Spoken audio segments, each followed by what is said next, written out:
After a season that was fraught with tension, the future of the Real Housewives of New Jersey is still up in the air. There was no way that the group of season 14 could even get along well enough to film a reunion. Instead, they watched the footage from the last episode in their own time, and then discussed their emotions in real time. As a result of her participation on social media, Teresa Giudice has contributed to the spread of rumors that she will not be returning for another season. You will find out what she said if you continue reading. RHONJ, do you reset? The fourth installment of the popular Bravo series to be broadcast was titled The Real Housewives of New Jersey. After 14 seasons, Teresa Giudice is the only original cast member still alive. On the other hand, there are persistent rumors that the entire cast will be replaced for the upcoming season. It has been claimed that the cast of season 14 declined to participate in a reunion special, which has left the future of the show uncertain. Do you think Teresa Giudice has reached the end of her career? Hints are dropped by Teresa Giudice. Her departure from the Bravo show. There have been instances on Bravo where an entire cast was fired and fresh cast members were brought in. Following charges of racism and other bad behavior, they terminated the employment of all of the Real Housewives of New York stars in the year 2022.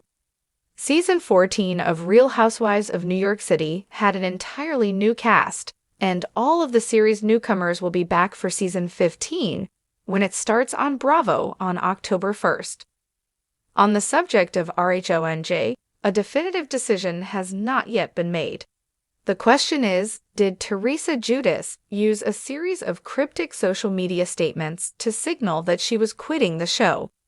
A moving on quote was one of the motivational quotes that she offered. Another phrase that she offered was about how one might become stronger by going through experiences that are designed to harm them. Users on Twitter uploaded screenshots of the quotes they had read. Readers' reactions to her mysterious posts, the enigmatic remarks regarding her future come at a time when Teresa Giudice and her husband, Louis Rulis, are celebrating their second wedding anniversary by taking a vacation during which they are traveling throughout Europe. In response to the screenshots of Teresa's statements, Bravo viewers expressed a range of emotions, including delight and skepticism. The photo went up on a Tuesday afternoon, the color of New Jersey just turning from late summer glare to something friendlier, a white dining table, spotless and bare, sunlight corrugated by shutter slats, a single plate centered like a moon. No caption, only 3 emojis and a location tag that wasn't a restaurant or a boutique or a Mediterranean beach, but simply, home. By the time the algorithm caught its breath, the comments were doing the work. New chapter? A hint? Trey, where you going? The diehards set up their tents in the replies, tree huggers in one camp, the long-suffering skeptics in another, and the rest of the internet gathered at the fence to watch. It wasn't just a picture of a table. It was a postcard from the edge of an era. If you know anything about the Real Housewives of New Jersey, you know this. Tables in Teresa Giudice's world are never just furniture. They are punctuation. The whisper went out like fog. Is Teresa leaving RHONJ? The science of hints. Hint culture is real. In Bravoland, where contracts are secrets with publicists, where a season's worth of story can live or die by one ambiguous Instagram story, hints are currency. A cryptic heart, a song lyric, an unfollow. These are the rabbit tracks fans read like scripture. Teresa knows this better than anyone. She's been the axis of RHONJ for so long that even her silence sounds like a bell. There are My Glam's late posts, and there are I'm building a runway to somewhere else posts. This looked like the latter, a clear table, a plate that did not fly, did not wobble, just waited. Cherry blossom, puzzle piece, open road. Renewal, missing piece, movement. It's the closest Teresa Giudice has ever come to saying the word she never says, goodbye.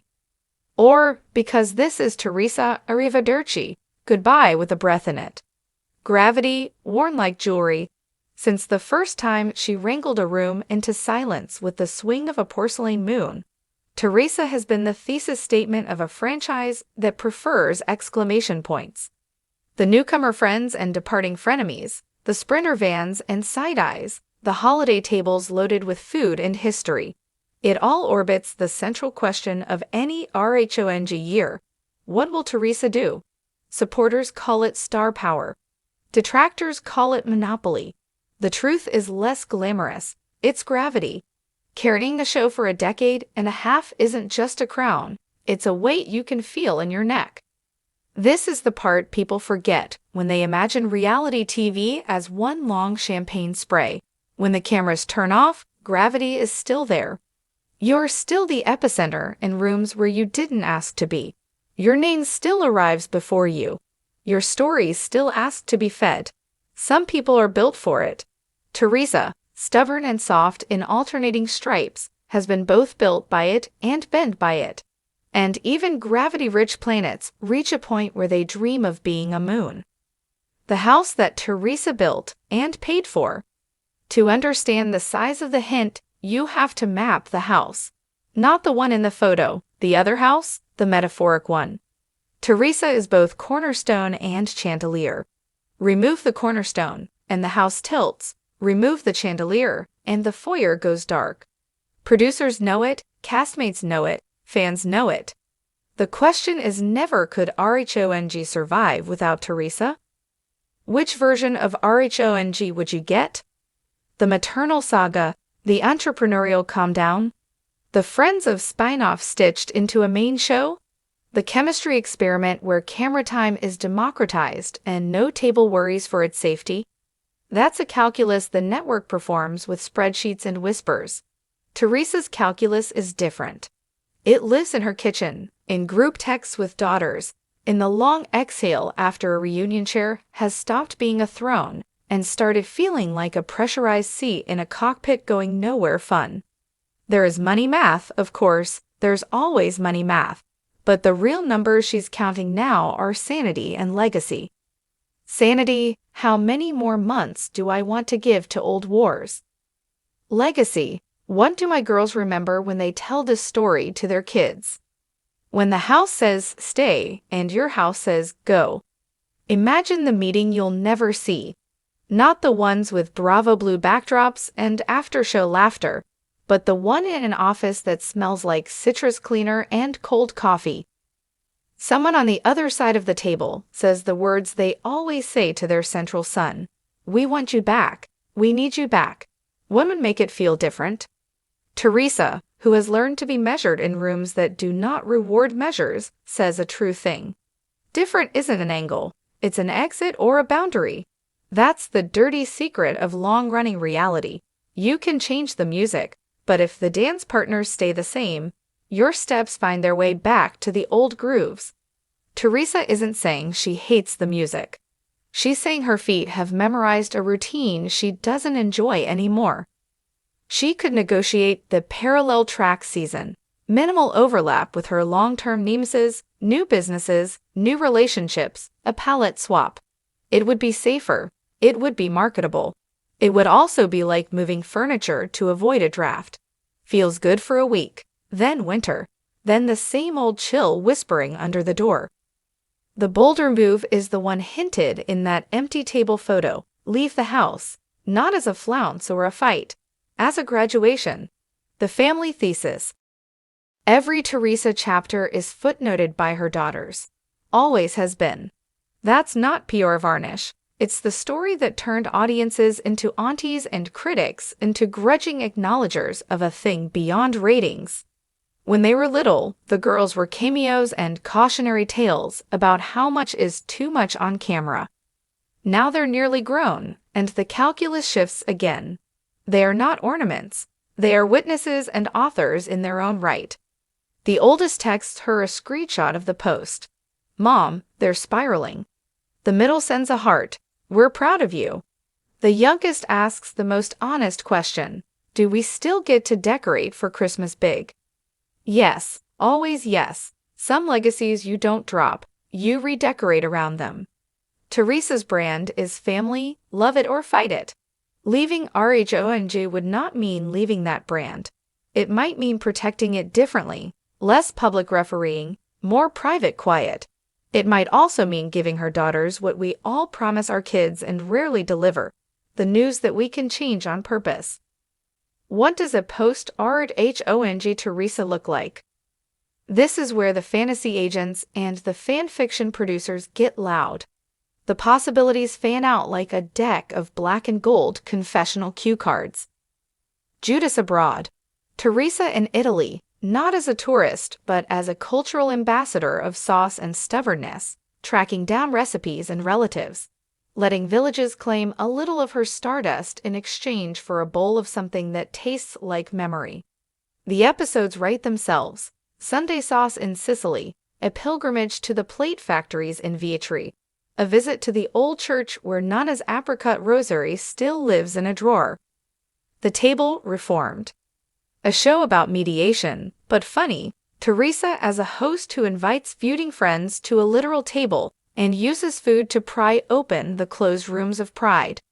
Not therapy, not judge and jury, but a cousin of both. Let's eat and say the real thing. Body and boundaries. Wellness, but not the kind that smells like eucalyptus and apology. Teresa's yoga is not performative, it is survival. Picture episodes that begin on the mat and end in a kitchen, because that's where boundaries stick. Guest stars who can do crow pose and also admit they flung a metaphorical plate. Tree Talk. A podcast that features the softer voice she saves for mornings. Business, parenting, zero BS pep talks. The occasional lovingly savage reminder to drink water and stop fighting ghosts. There are also the less sexy lanes, producing, putting her daughter's projects on her shoulders like they are toddlers again, and she's teaching them to see above a crowd, quietly investing in restaurants that will inherit her palate and polish, showing up to things as Teresa without the asterisk of verses. Fame is a bright room. It is also a hallway full of doors. For the better part of 2 decades, she has chosen the one marked New Jersey. Leaving the house doesn't mean leaving the house keys behind. It means seeing what else opens. The plate that didn't fly, everything circles back to that plate. The thing about symbols is that they are greedy and generous at the same time. They stand in for you and steal from you. They turn one moment into every moment. Teresa has been both a beneficiary and a hostage to that plate. It gave her a brand. It asked her to keep throwing. Maybe the most radical thing she can do is what she did in the photo. Set the plate down gently, wipe the table, and choose not to perform the expected violence. Villains get redeemed by tears. Heroines get crowned by speeches. What if Teresa's prestige moment is the quiet choreography of a hand placing porcelain precisely in the middle of a shining table and then walking away? What if the famous plate's last act is to become a coaster for a glass of water in a room without cameras? Fans, factions, farewells. No one splits a room like Teresa Giudice. Some people who have not watched a full episode of RHONJ have watched Teresa moments as if they were national weather events. They have opinions. In the comments under the hint, you can hear the familiar chorus. Underneath the barbs and bouquets, a tenderness. The collective acknowledgement that we've all watched a woman do a job so loud it became her heartbeat, and we're not sure who we are without her. The human version of that feeling is smaller and less cinematic. It looks like the day after a wedding, a graduation, a move. You walk through rooms that are tittier than they have any right to be and ask your own house, okay, who am I now? It is possible, more than possible, that Teresa has asked herself that already. That the hint was not the first draft of the decision, merely the first line the rest of us were given. There is a contract between a star and a show, a softer, stranger contract than the one with signatures. It goes like this: I will give you a story, you will give me mirrors. Together, we will make a room where people recognize their worst and best selves and pretend we are not talking about them. Some contracts have end dates. Others need a ritual. Reality television rarely gives you rituals of departure that aren't scandal or exile. Teresa, if she leaves, has a shot at the rarest exit in the genre, voluntary evolution. What would that look like in practice? A season without the repetitive choreography of alliances slouching toward the same dinner. A reunion where the chair doesn't hold her shape afterwards. A BravoCon where she is not the booth, she is a guest who stops by. A person relieved of the obligation to be the center of gravity. Well, maybe she still shows up, but as a comet, bright, brief, choosing the arc. Leaving doesn't have to be a purity test. It can be a trade. Less of one kind of drama, more of another. Less of the cyclical, more of the cinematic. Less housewife, more Teresa. What we don't see, a night like any other, sauce simmering. A candle that smells like expensive linens. Yoga mat unrolled, not for content, but for quiet. One daughter fast times from college to show her a thrifted dress. The other asks whether the new family recipe will include mushrooms. The dogs step in the places on the floor their paws have memorized. She answers DMs until her thumbs hurt, and then stops because her thumbs hurt. She scrolls past strangers analyzing a life they've borrowed for a decade. She closes the app. She opens a notes file titled Next and writes 3 words: honor, boundaries, joy. She is not scared exactly. She is the kind of awake that happens before a flight. The trip already real in her head. The house already missing her a little. The bag half zipped with everything she needs and nothing she doesn't. Maybe she won't go. Maybe the act of packing a bag was the thing she needed to feel the abundance of staying. But the hint suggests otherwise. The hint suggests a woman rehearsing the most radical line she can deliver as herself: I choose me. The show without her, the show with her. If you strip the gossip of its glow and ask the practical question, you get 2 answers stacked like a double exposure.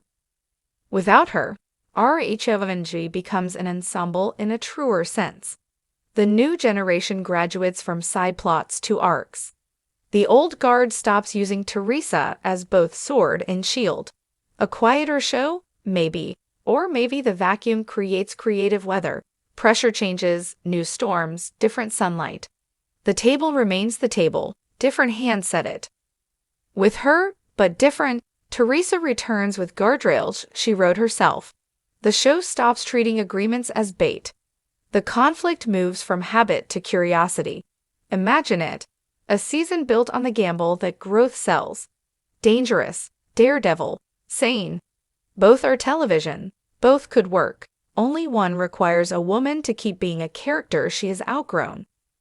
A week after the table photo, a story slides past eyes at breakfast. A highway shot from the passenger seat, trees green as clover, sky a disorderly wedding veil. The caption, the bravest thing I ever did was believe there was more for me than what I'd already survived. A tiny exit sign emoji glows in the corner like a mischievous night light. It is not a press release. It is not proof. It is a little push out of the nest for the rest of us who've mistaken ongoing for destiny. Teresa Giudice may stay. She may go. She may do the third thing women who are practiced at impossible binaries often do: rewrite the choice until it fits. If she leaves, expect the think pieces you're reading right now to swell to stadium volume. An era ends, a franchise reborn, the table is safe again.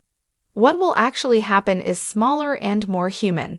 Somewhere in New Jersey, a woman will walk into a room she has owned for years and feel, for the first time in a while, how nice it is to set a plate down and not be expected to throw it.